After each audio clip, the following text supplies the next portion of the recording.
नमस्कार दोस्तों, daily stock market analysis हम लोग करते हैं यहाँ पे हिमालयन स्टॉक गुरुकुल के ऊपर। और आज आपके लिए दो बहुत ही शॉकिंग न्यूज़ लेके आया हूँ मैं। एक तो बहुत पॉजिटिव है और एक जो स्टॉक मार्केट को लोग देखते हैं ना, आप में से जितने भी लोग, सबसे पहले तो हमें कंग्रेचुलेशन लिखिए आप, क्योंकि हमने हिमालयन स्टॉक गुरुकुल में 3500 सब्सक्राइबर अचीव कर लिया है। 35,000 हमने व्यू अचीव कर लिया है। आप लोगों जो उसको देखते हैं, अप्रिशिएट करते हैं। तो आज दो आपके लिए बहुत ही शानदार खबर मैं लेके आया हूं। Number 1, mister late. Donald J Trump साहब ने कहा है मिस्टर लेट। इतने खतरनाक, मतलब पूरी दुनिया की सबसे बड़ी जो आर्मी है, सबसे बड़ी जो इकोनॉमी है, जो 30% दुनिया की इकोनॉमी को होल्ड करती है, वो इंसान इतना नॉन सीरियस कैसे हो सकता है? मिस्टर लेट बोल रहा है वो, ये देखिए। ट्रुथ सोशल, और मैं तो हैरान हूं कि अमेरिका में अपोजिशन पता नहीं कहां पे सोई हुई है। ये ट्रुथ सोशल के मालिक कौन है? डोनाल्ड जे ट्रंप और उनका परिवार। ये अपनी हर एक बात इसके ऊपर कहते हैं। ट्रुथ सोशल चारों तरफ उसको बढ़ावा दे रहे हैं कि कल को जब उसको मोनेटाइज करें तो उनकी फैमिली को बेनिफिट हो। तो ये तो सीधा इंटरेस्ट है उनका। अब पता नहीं किस प्रकार की कैपिटलिज्म अमेरिका के अंदर है, कैपिटलिज्म। पर अभी मेरा जो बेसिक पॉइंट है वो कैपिटलिज्म नहीं है। डोनाल्ड जे ट्रंप साहब ने ट्रुथ सोशल के ऊपर एक पोस्ट किया, और उनका जो पोस्ट क्या कह रहा है? Too late Jerome Powell.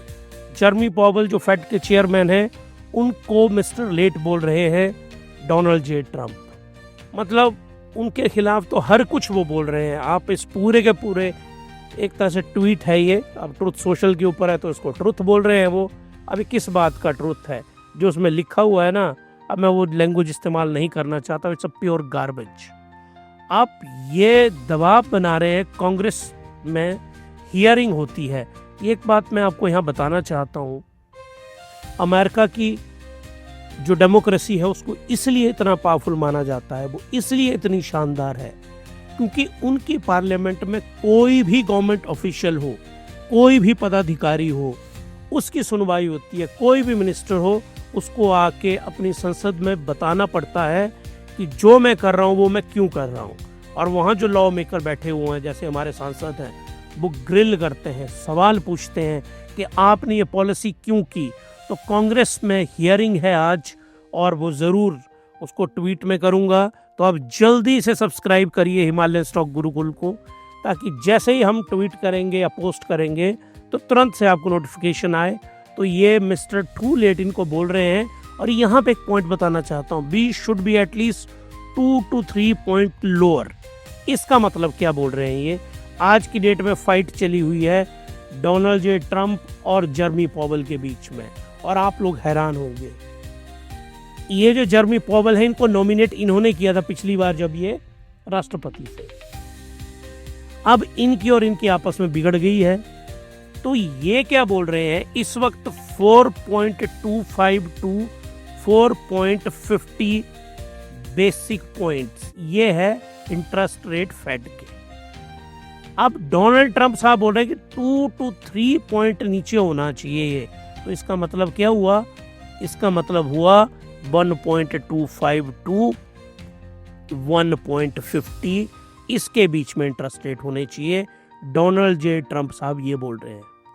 अगर यहाँ पे कभी इंटरेस्ट रेट आ जाए ना इतने, तो मैं आपको गारंटी देता हूँ कम से कम $500 बिलियन भारत की स्टॉक मार्केट में आएगा, और निफ्टी आपको 35,000 से पार उन्हीं 2-3 मंथ में चला जाएगा। अगर ऐसा कभी होगा, ऐसा होगा नहीं कभी। लेकिन ट्रंप साहब उनको बोल रहे हैं कि आप अपने इंटरेस्ट रेट को कम करो, और इतना नुकसान हो रहा है हमें आपकी वजह से। ये FOMC के ऊपर मेरे वीलॉग हैं बहुत सारे, आप जाइए उन वीलॉग को देखिए। लिंक में भी डाल रहा हूं मैं, और आपको पूरा कॉन्सेप्ट वहां पे समझ आएगा कि ट्रंप साहब आज की डेट में क्या बोल रहे हैं जर्मी पॉवेल को कि इंटरेस्ट रेट को आप कम करो, क्योंकि उससे डॉलर कमज़ोर होगा तो अमेरिका का एक्सपोर्ट बढ़ेगा। अमेरिका की इन्वेस्टमेंट बढ़ेगी तो वहाँ से रिटर्न भी बढ़ेंगे। और ये ट्रंप साहब सबसे पहले फ़ायदा देखते हैं अपने अरबोंपति दोस्तों का, और उन्हीं को सबसे बड़ा बेनिफिट होगा। और ये आपके सामने मैं आपको फिर से बोल रहा हूँ, हिमालयन स्टॉक गुरुकुल को सब्सक्राइब करिए आप। हमारा अब जल्दी से अगला टारगेट है 5000 सब्सक्राइबर और 50,000 व्यू, क्योंकि आप लोग पसंद कर रहे हैं इसलिए इतने जल्दी हमने इसको हिमालयन स्टॉक गुरुकुल में हम इसको अचीव कर पाए। अब आइए आप, भारत में निफ्टी 50 का कैसा रहा आज, ये देखिए। निफ्टी 50 यहाँ से मॉर्निंग से ऊपर गया, फिर ऊपर जाता रहा और ये 25,317 ये देखिए आज का हाई टच किया और काफी देर इस जोन के अंदर रहा। ये देखिए इस जोन में ये बहुत पॉजिटिव जोन रहा, लेकिन इसके बाद यहाँ से मार्केट फॉल की और बहुत ज्यादा। आप यहाँ से देखिए इसका जो लोएस्ट पॉइंट इसने आज का अचीव किया अपना, एक बार तो 25,000 से नीचे आ गया था, लेकिन लास्ट में इसकी क्लोजिंग कहाँ पे हुई, 25,000 से ऊपर। तो एक पॉजिटिव फ्रेमवर्क में जो निफ्टी 50 आज बंद हुआ है, Nifty 50 it is greater than 25 के, इस जोन से ऊपर है, लेकिन 25,300 का जो रेजिस्टेंस है आर, इसको वो ऊपर नहीं कर पाया। इसका मतलब है कि अब ये घूमेगा 25,200-300 के लेवल के आसपास, तो वो आपको ध्यान रखना है। बैंक निफ्टी को आप देखेंगे बिल्कुल सिमिलर इसी चाल में ऊपर गया, उसके बाद ये यहाँ से फॉल किया और उसके बाद ये उसी लेवल्स में, उन्हीं लेवल में निफ्टी, बैंक निफ्टी भी, लेकिन बैंक निफ्टी 0.72% राइज किया। अब कारण क्या थे, कारण थे ये देखिए, आप सबने पढ़ा होगा इजराइल और ईरान की, जैसे भारत पाकिस्तान में प्रेस कॉन्फ्रेंस कर दी थी ना, ट्वीट कर दिया था, वैसे ही ट्रुथ सोशल के ऊपर डोनाल्ड जे ट्रंप साहब ने बोल दिया कि मैंने सीज फायर करवा दिया। हालांकि दोनों नहीं माने हैं, ना इजराइल माना है ना वहाँ पे इराक माना है, लेकिन वो भी ड्रामे कर रहे हैं दुनिया जहाँ के।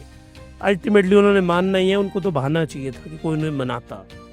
तो ये देखिए आप यहाँ पे स्टैंडर्ड एंड पुअर्स ऊपर था, डॉ जोन्स इंडस्ट्रियल एवरेज वो भी ऊपर था, नेस्डैक ये तो 1% से भी ऊपर था, रसल 200 ये भी ऊपर था, इवन ब्राजील का इंडेक्स ऊपर था, डेक्स जर्मनी का ऊपर था, FTSE लंदन का ये ऊपर था, CAC 40 फ्रांस का ये ऊपर था, IBX ये 1.5% ऊपर था, यूरो स्टॉक्स ऊपर था, स्टैंडर्ड एंड पुअर्स का ये ऊपर था। और जो भारत के लिए इन सबसे भी ज़्यादा इम्पोर्टेंट थे, आज सुबह सुबह निकेई जापान का ऊपर देखिए, कंपोजिट इंडेक्स ये भी ऊपर देखिए, हैंग सेंग 2%। ये मैं आपको बताता हूँ। अब सवाल उठता है चाइनीज इंडेक्स इतने ऊपर क्यों थे, क्योंकि ईरान से सबसे ज़्यादा अगर क्रूड ऑयल कोई खरीदता है वो है चाइना, और इस समझौते का सबसे ज़्यादा जो बेनिफिशियरी होगा वो होगा चाइना, और दूसरे नंबर के ऊपर होगा इंडिया। तो इंडिया के इंडिसेस भी ऊपर बढ़े, पूरी दुनिया के इंडिसेस ऊपर बढ़े, और अगर आज भारत का इंडेक्स ऊपर नहीं बढ़ता तो हमारे इंडेक्स में कोई प्रॉब्लम थी। तो यहाँ पे आप पॉजिटिव एलिमेंट क्या हुआ, पॉजिटिव ग्लोबल क्यूज का मीनिंग होता है ग्लोबल इवेंट्स।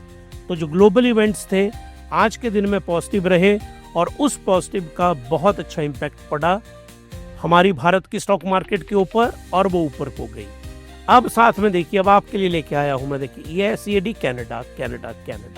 अब आप बोलेंगे कि जब से मैंने वीलॉग बनाना शुरू किए हैं मैंने कभी कनाडा की इकोनॉमी को ढंग से एनालाइज नहीं किया, क्योंकि कनाडा और भारत के जो संबंध थे वो खराब हो गए थे। जस्टिन ट्रूडो वहाँ पे, मतलब अगर दुनिया के मैं टॉप डफर समझते हैं ना आप, नालायक तरीन पॉलिटिशियन निकालूंगा ना, तो टॉप 10 में शायद जो पहले नंबर पे सबसे नालायक होगा वो होगा जस्टिन ट्रूडो। इसके फादर थे तो सोने के और चांदी के चम्मच के साथ ये लोग पैदा हुए, वहाँ पे वो बने, और इन्होंने पूरी दुनिया के साथ लड़ाइयाँ की, और कनाडा जो इतनी शानदार कंट्री है सबसे झगड़े कराए, और खासकर भारत के साथ। और जो भारत में आतंकवाद फैलाते हैं उन लोगों को शरण दी कनाडा में।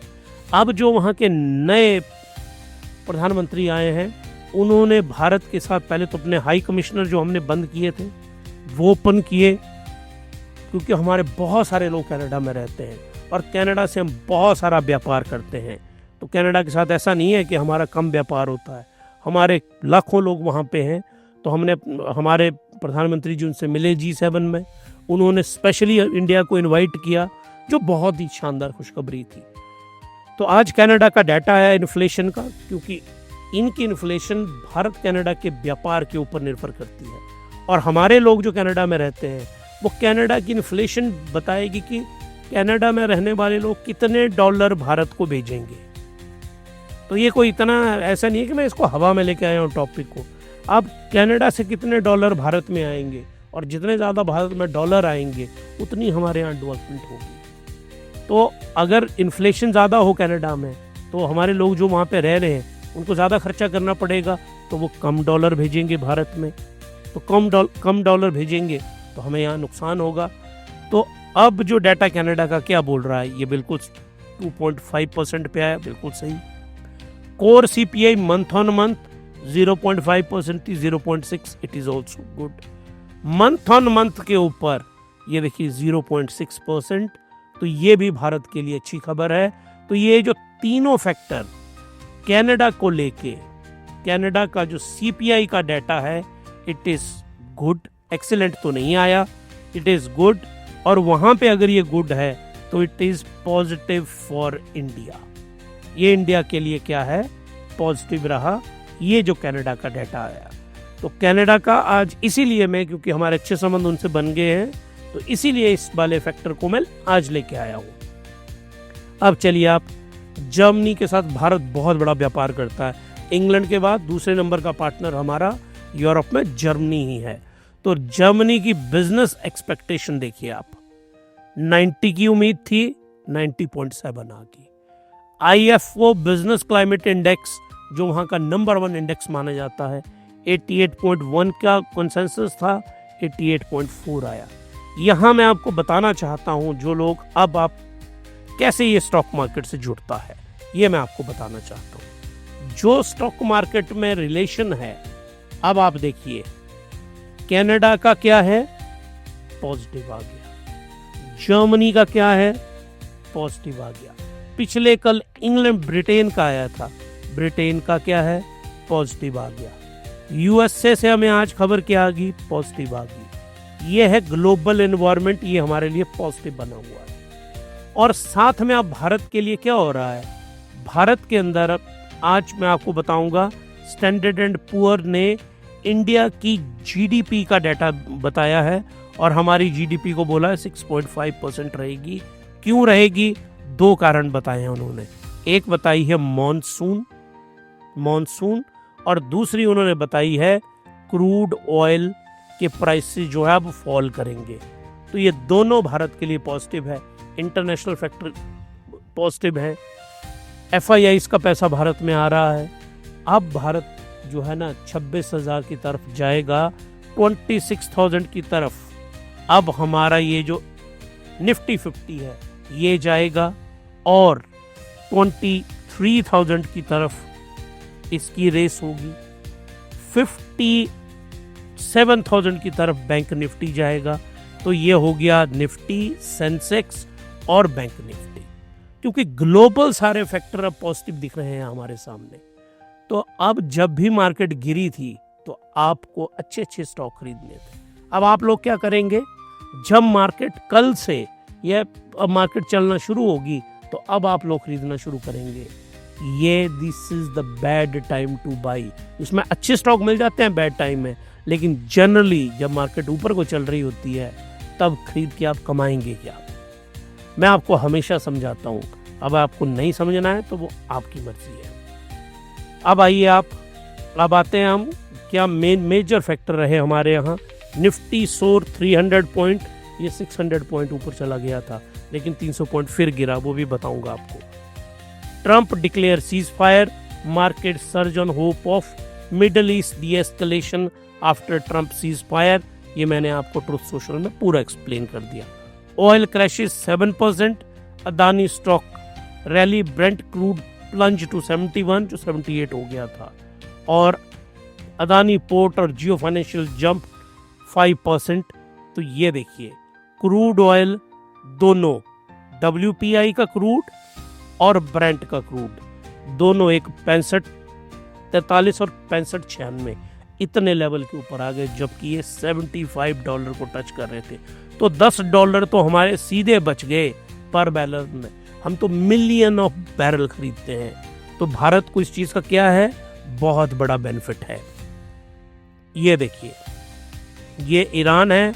ये जो बहुत बड़ा आपको ब्लास्ट दिख रहा है, ये हमने डिपिक्ट किया है कि जो B-2 बॉम्बर आए थे, स्टेल्थ बॉम्बर अमेरिका के, उन्होंने 3 न्यूक्लियर साइट को वहाँ पे तोड़ा. और ये जो आपको जहाज दिख रहा है, ये इजराइल का जहाज है. इसने इनको बॉम्बिंग की यहाँ पे, और ईरान ने उल्टी बॉम्बिंग इजराइल पे की बहुत बुरी तरह से, और हक था उनका उनके ऊपर बॉम्बिंग करने. तो हमारे लिए तो ईरान भी उतना ही दोस्त है, इजराइल भी उतना ही है. ईरान के साथ हमारे हिस्टोरिकली बहुत शानदार संबंध हैं. तो हम बहुत ज़रूरी थी ये वाली लड़ाई आज की बंद होना. और जो ये सीज फायर हुआ है, सीज फायर, और यहाँ पे मैं एक बात आपको बताना चाहता हूँ. डोनाल्ड जे ट्रंप, हो सकता है आज तो पता नहीं कितनी बार हमें इनका नाम लेना पड़ रहा है, इनका नाम नॉमिनेट कर दिया गया है, nominate for Nobel peace prize. लेकिन पहले जैसे ये चुने गए थे और जो उन्होंने बातें बोली थी, हिमालयन स्टॉक गुरुकुल, इनको सबसे पहले शायद हम ही थे इनको प्रपोज करने वाले. लेकिन अब नहीं है हम. अब चाहे दुनिया कर दे और मिल भी जाए इनको, लेकिन हिमालयन स्टॉक गुरुकुल अब इनको नोबल पीस प्राइज के लिए इसलिए हम नहीं अप्रिशिएट करते. जो इनका तरीका है पीस लेके आने का, वो इतना शैलो है. मैं शब्द तो कुछ और निकलने वाला था, लेकिन बहुत सारे लोग आप सुन रहे होते हैं मुझे. शैलो, और क्या कहते हैं उसके लिए, अगर मैं एग्जैक्ट वर्ड लेके आऊं तो खोखला. हिंदी में जो शब्द होता है, एकदम खोखला, ना उसका कोई सर है ना. और सबसे बड़ी बात, he is absolutely non reliable. इस इंसान के ऊपर कोई रिलाई नहीं कर सकता. इवन नोबल कमेटी भी नहीं करेगी रियलाइज.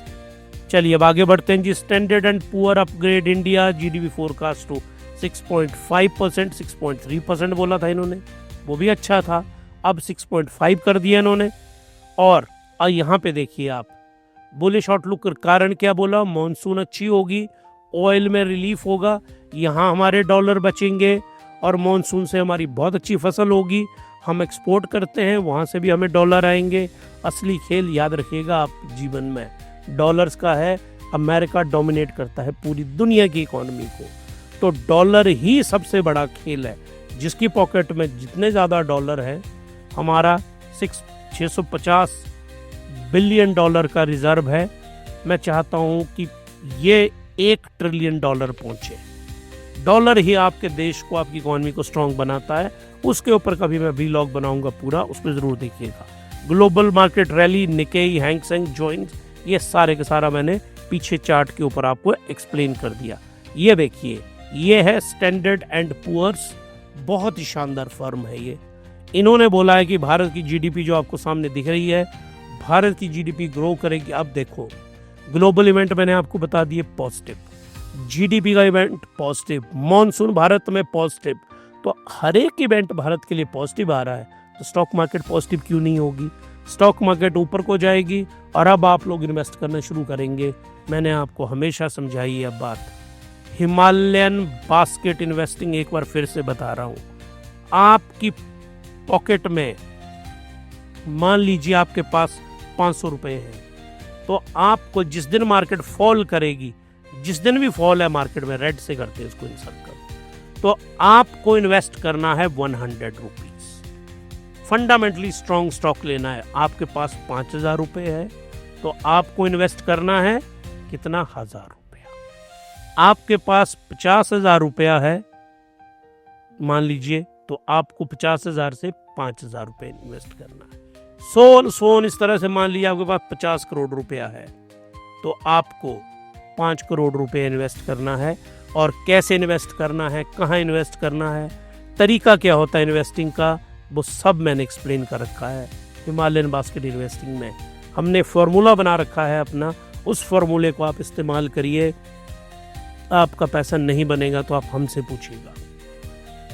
अब आइए आप, अगला पॉइंट है रूपी जंप 65 पैसा एज डॉलर वीकन। ये थोड़ा सा उल्टा हो गया, ऐसा होना नहीं चाहिए था, ये फॉल कर गया। ये देखिए यहाँ पे ये रूपी फॉल किया, याद रखिए आप, ये रूपी फॉल किया है वो, और अप्रोक्सीमेटली कहाँ पे $1 इज इक्वल टू अप्रोक्सीमेटली 86 पे पहुंचने की तैयारी में है ये, और 86 ये देखिए पहुंच चुका था ये 86। तो रूपी ने थोड़ा सा, रूपी जंप 65 पैसा यहाँ पे, falling oil strong equity propel INR यहाँ पे पहुंचा 3 वीक हाई। ये जो फेड की वोमन, ये मिशेल वोमन है, hints at July rate cut, EML emerging market cheers dovish Fed comment. ये मैं आपको बताना चाहता हूँ यहाँ पे, ये है मैडम जी मिशेल, ये मैडम है मिशेल वोमन, ये फेड की मेंबर हैं एक, और इन्होंने कमेंट्री दी है वहां पे, इन्होंने जो वहां पे शब्द इस्तेमाल हुए हैं डोविश, और एक और टर्म होती है वर्सेस हॉकिश। डोविश का मतलब तब होता है जब फेड इंटरेस्ट रेट को कम करता है, कि जैसे अभी 4.25 टू 4.50 है, अगर ये डिक्रीज करके कर दे इसको 4.0 टू 4.25 कम किए ना, तो इसको बोलेंगे डोविश। हॉकिश या तो बढ़ाएगा, 450 से बढ़ा दे 4.50 टू 4.75 और एज इट इज ही रहने दे, तो उसको बोलेंगे हॉकिश। हॉकिश जब इंटरेस्ट रेट नहीं घटते या बढ़ाए जाते हैं, डोविश जब इंटरेस्ट रेट घटाए जाते हैं। जब इंटरेस्ट रेट घटाए जाते हैं तो आप हमेशा एक बात याद रखिएगा, जैसे ही इंटरेस्ट रेट कम होते हैं, इसका बड़ा सिंपल सा लॉजिक है। इंटरेस्ट रेट कम का मतलब क्या है, ये है $1000 बिलियन। बड़े ध्यान से मेरी इस बात को समझिए आप, मतलब गोलगप्पे की रेडी वाले को समझा रहा हूं मैं, तो आप जो जितने भी सुन रहे होंगे सबको समझ आ रहा होगा आप। $1000 बिलियन अमेरिकन FIIs, ठीक हो गया। ये इंटरेस्ट रेट है 5% अमेरिका में। ये वाला उन्होंने लोन लिया, तो इनको वापस कितने पैसे करने पड़ेंगे, $50 बिलियन। मान लो वो इंटरेस्ट रेट कम कर दे 4%, तो पैसे कितने वापस करने हैं इनको, $40 बिलियन। बच कितने गए एक्स्ट्रा, 50 - 40, $10 बिलियन।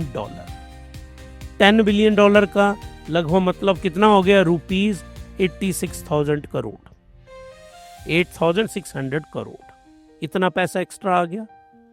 अब मान लो FIIs 8,000 करोड़ रुपए के स्टॉक भारतीय स्टॉक मार्केट में जियो फाइनेंशियल को खरीद लेते हैं, मान लो जियो फाइनेंशियल, तो जियो फाइनेंशियल 5% बढ़ेगा कि नहीं बढ़ेगा, बोलो आप। तो यहाँ पे ये फैसला हुआ, और आपने भी जियो फाइनेंशियल खरीदा हो 220 रुपए पे, मान लो वो 300 रुपए से पार चला जाएगा 8,000 करोड़ की इन्वेस्टमेंट से, तो आपका रिटर्न बढ़ेगा कि नहीं बढ़ेगा। इस प्रकार से लिंक होती है आपकी इन्वेस्टमेंट।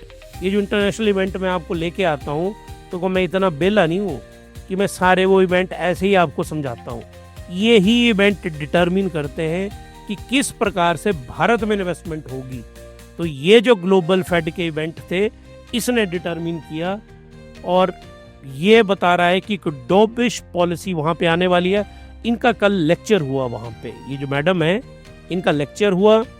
वैसे तो वैसे ही इन्होंने इनका लेक्चर वैसे ही था बड़ा एब्सोल्युटली बोरिंग, मैंने सुना इनको बोलते हुए, लेकिन जो लबो लुआब नहीं बोलते उसको कंक्लूजन वो यही निकला कि शायद हम कम कर देंगे। फिर बीच में इन्होंने एक छोटा सा एंगल डाल दिया कि इन्फ्लेशन का डाटा अच्छा आएगा, तो और इन्फ्लेशन का डाटा यूरोप का अच्छा आया, कनाडा का अच्छा आया, जर्मनी का अच्छा आया, ब्रिटेन का अच्छा आया, इंडिया का अच्छा आया, चाइना का अच्छा आया, तो USA का भी अच्छा ही आएगा, ये श्योर है। और USA का भी अच्छा आएगा तो इंटरेस्ट रेट ये लोग कम करेंगे। तो अब देखते हैं ट्रम्प और उनकी टसल कैसे चलती है। टेक्निकल व्यू ये देखिए 25,460 के ऊपर रेजिस्टेंस बताया जा रहा है, 24,940 के ऊपर रेजिस्टेंस बताया जा रहा है। जो सेकंड वीडियो होगा हमारा tomorrow predictions of Nifty and bank Nifty, उसमें मैं टेक्निकल एनालिसिस को इसको डिटेल में समझाऊंगा, तो वो वाला दूसरा वीलॉग हमारा जरूर देखिएगा। PSU oil stock boom as crude tank, IOC 5% ऊपर बढ़ा। ये देखिए ऑयल मार्केटिंग कंपनीज, OMCs का मतलब क्या हो, oil marketing companies, IOC, BPCL, ये जानते हैं आप सबको, इन्होंने ऊपर बढ़ना ही था। तो क्रूड का जो प्राइस है वो कम हुआ है, तो ये जो OMC कंपनीज हैं ये सारी आज राइज हुई मोर देन 5%। पर I am not fan of these companies, ये को बहुत बड़ा धोखा है। अब आइए, मैंने आप लोगों को पहले बताया था कि एक बहुत ही शानदार आपको सरप्राइज होगा, तो जो आज का बहुत ही शानदार सरप्राइज है, स्टॉक ऑफ द डे है Ujjivan small financial bank. Financial bank ये जो बैंक है, और IDFC फर्स्ट बैंक, ये जो दो बैंक है ना, ये अगर आप फाइनेंशियल स्टॉक खरीदने का शौकीन है और आपको अपना पैसा भी 10 गुना, 20 गुना, 50 गुना बढ़ाना है ना, तो आपके पोर्टफोलियो में ये दोनों स्टॉक होने चाहिए। और अगर नहीं है तो आपका पोर्टफोलियो अधूरा है, एकदम से अधूरा है। जो चैंपियन बैट्समैन है ना, वो चैंपियन बैट्समैन है ये उज्जीवन सूर्य कुमार यादव और IDFC फर्स्ट बैंक। ये जो जसपाल है हमारे ओपनर, ये जसपाल जी हैं, ये सूर्य कुमार यादव हैं। ये दोनों बहुत ही अट्रैक्टिव बैट्समैन रखिए आप, अट्रैक्टिव बैंक है। इनको डेप्थ में एनालाइज करेंगे, वो अलग सी वीडियो मैंने बनाए हुए हैं, लेकिन इंट्रोडक्शन यहाँ हल्की सी आपको बता दूं। Market cap Ujjivan small financial bank का 10,000 करोड़ के आसपास है। Stock P 13, it must be less than 25, उससे लगभग आधी है। तो ये तो हो गए 10/10 number. Market cap it is good, इसको मैं 5/10 मार्क्स दूंगा। P पे कितने मार्क्स दिए जाएंगे? 10/10, perfect P। Return on capital employed 5/10 marks. Intrinsic value 46, 10/10, इसी के आसपास घूम रहा है आज की डेट में। ऑपरेटिंग प्रॉफिट मार्जिन 46%, या तो 100 दे दूं मैं 10 में से, पर 10/10। रिटर्न ऑन कैपिटल एम्प्लॉयड 6 दिए, क्योंकि 10 से ऊपर अच्छा होता है, 6/10। इंडस्ट्री PE 19, यहाँ भी इसको 10/10 मिलेंगे। प्राइस टू बुक वैल्यू 1.5, 9/10, क्योंकि 1.5 से कम होना चाहिए। सेल ग्रोथ लगभग 12% है, 9/10, अच्छी मानी जाती है ये। टोटल हम भी करेंगे। करंट मार्केट प्राइस 48 है, इसकी कोई बुक वैल्यू 31 है, इसको हम लगभग 7/10 मार्क्स दे देंगे। Return on equity 12.4%, 9/10। EV to EBITDA 12.4, अच्छा वह ये 7/10। प्रॉफिट आफ्टर टैक्स बहुत ही बढ़िया, 10/10। अर्निंग पर शेयर 4, 10/10, ये तो बल्कि ज़्यादा भी दे सकते हैं, पर मैथमेटिकली पॉसिबल नहीं है ना। Market pledge percentage 0, 10/10। Net profit ये मैंने पहले भी बता दिया। अब आप देखिए इसमें 1, 2, 3, 4, 5, 6, 7, 8, 9, 10, 11, 12, 13, तो टोटल कितना हो गया? टोटल हो गया 130। 130 में से इसके मार्क्स कितने आए ये आप देखिए, 15, 25, 35, 45, 45 एंड 15, 60 और 69, 69 और 69 में आप 7 करिए, 76, 76, 85, 85 एंड 7, 92, 92 एंड 10, 102, 102 एंड 10, 1012, 112 एंड 10, 122। तो टोटल कितना आया? 122 आउट ऑफ 130। इसको मैं बोलूंगा एक्सीलेंट। इसको एक्सेलेंट बोलेंगे और स्टार देंगे, या पता नहीं स्टार कैसे कैसे लगाते हैं वो, लेकिन मैं इसको 5 स्टार दूंगा। इतना शानदार बैंक है ये, और ये मेरा एनालिसिस नहीं है, number speaks louder than words. किसकी पंक्ति है जरा मेरे को बताइए आप कमेंट बॉक्स में लिख के, मैं भी देखूं कि आप कितना पढ़ते हैं। अब टेक्निकल एनालिसिस का भी छोटा सा जल्दी से बता देता हूँ। टेक्निकल एनालिसिस बहुत लंबा वीलॉग हो गया ये देखिए, ये स्टॉक चढ़ता गया यहाँ से यहाँ को गया, फिर ये गिरा यहाँ से, फिर ये कंसोलिडेट हो रहा है, पहले यहाँ से गिरा, अब यहाँ से चढ़ा, अब ये कंसोलिडेट हो रहा है। ये देखिए आप इस जोन में।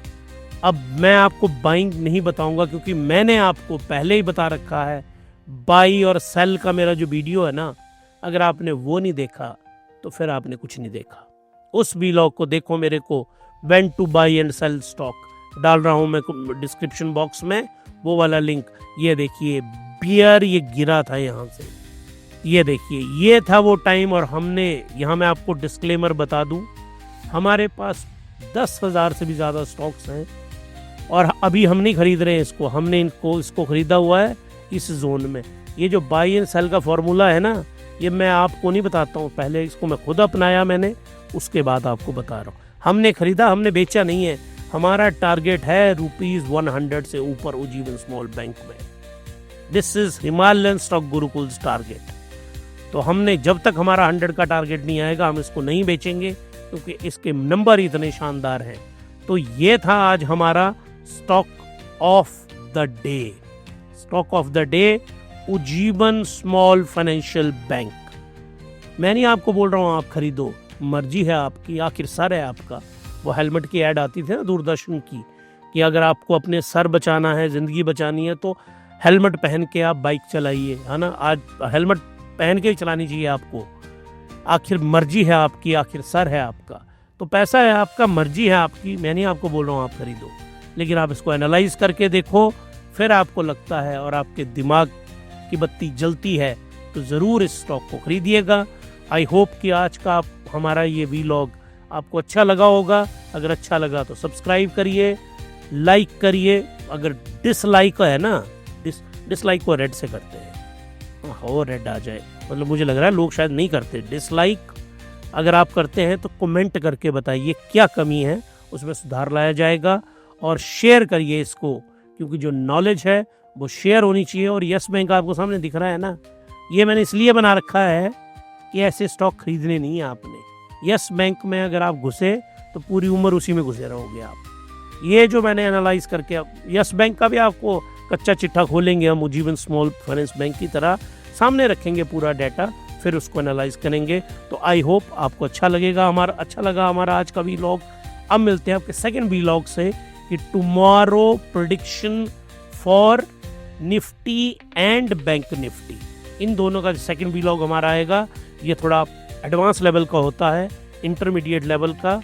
अगर आप शौक रखते हैं और जानना चाहते हैं कल निफ्टी बैंक निफ्टी कहाँ जाएगा, तो वो वीलॉग जरूर देखिएगा। तब तक के लिए happy investing and good night.